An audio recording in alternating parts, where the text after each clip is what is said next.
అమ్మాయిలు ఎప్పుడు కలల్లో బతుకుతారు, వాస్తవానికి దూరంగా ఎక్కడో డ్రీమ్స్లో ఉంటారు. తల్లిదండ్రులు రాకుమారులో పెంచుతారు. నిజంగానే తను క్లియోపాత్ర అనుకుంటుంది. ఆ తర్వాత ఏదో తగులుతాడు, నువ్వు నా దేవతవి అంటాడు. అది ఇంకా నిజం అనుకుంటుంది. బట్ బేసికల్గా వాళ్ళకి మంచి లాజికల్ బ్రెయిన్ ఉంది, సెక్యూరిటీ చూసుకుంటారు, రిస్కులు చేయరు, ఎక్కువ ప్రేమిస్తారు, ఎక్కువ ఫీల్ అవుతారు, అండ్ ఫేస్ రీడింగ్ బాగా వచ్చు. ఇలా అన్ని మంచి లక్షణాలే ఉన్నాయి. కానీ ఈ పొగడ్తలకు పడిపోతారు.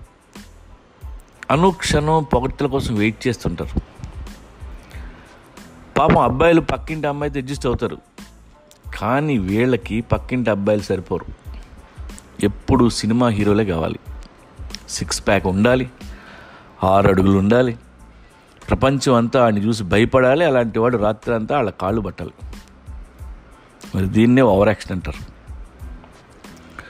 మీరు 6 ప్యాక్ ఎదవని పెళ్లి చేసుకున్న సంసారం అనే బండి చక్రంలో పడి 6 నెలలు తిరగకుండా ఆడికి ఇంత పెద్ద పొట్ట వస్తుంది. దానికి తోడు వాడు తిండిపోతు కూడా అయితే గుర్తుపెట్టుకోండి, 3 అంతులు మంచం వాడే నొక్కేస్తాడు. ఈరోజు ఏంజిల్లా ఫీల్ అయ్యే అమ్మాయిలందరూ ఒకరోజు పందిలా గురకబెట్టే ఎదవ పక్కలో పడుకోవాల్సిందే. ఆ సౌండ్లు తట్టుకోలేక మిడ్నైట్ అమ్మా నాన్న దగ్గర పారిపోవాలని ఉంటుంది, కానీ వెళ్ళలేరు. ఇది నిజం. ఈ కాలం అమ్మాయిలకి నేను చెప్పేది, 6 ప్యాక్ కోసం వెతకొద్దు, రిచ్ గై కోసం వెయిట్ చేయొద్దు. స్టైల్ కంటే కంఫర్టబుల్ క్లోత్స్ ప్రిఫర్ చేయండి. హీల్స్, లిప్స్టిక్లు తగ్గించండి. Don't project your self like an item girl.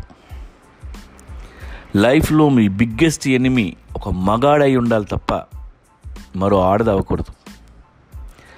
ఎందుకంటే హాఫ్ ఆఫ్ ద లైఫ్ వాళ్ళతో ఎనిమిటీకే సరిపోద్ది. ఈ మగ వెధవలు ఎలా ఆలోచిస్తున్నారో చూడండి. వాళ్ళతో పోటీ పడండి.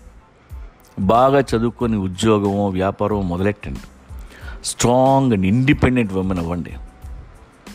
ఇవన్నీ ఉంటే మొగుడు అవసరం ఉండదు. ఒకవేళ అప్పటికీ కావాలంటే ఆ తర్వాతే పెళ్లి గురించి ఆలోచించండి. అన్నీ మీరు చెప్పినట్టు వినే మొగుడు మనకొద్దు. అసలు మన మాట వినని ఎదవా మనకొద్దు. కొంచెం విని కొంచెం వినని వాడిని పెళ్లి చేసుకోండి. ఎందుకంటే మంత్లీ పీరియడ్స్ టైంలో వచ్చే మూడ్ స్వింగ్స్ వల్ల మీరు రాంగ్ డెసిషన్ తీసుకున్నప్పుడు కొంచెం గైడ్ చేసేవాడు ఉండాలి.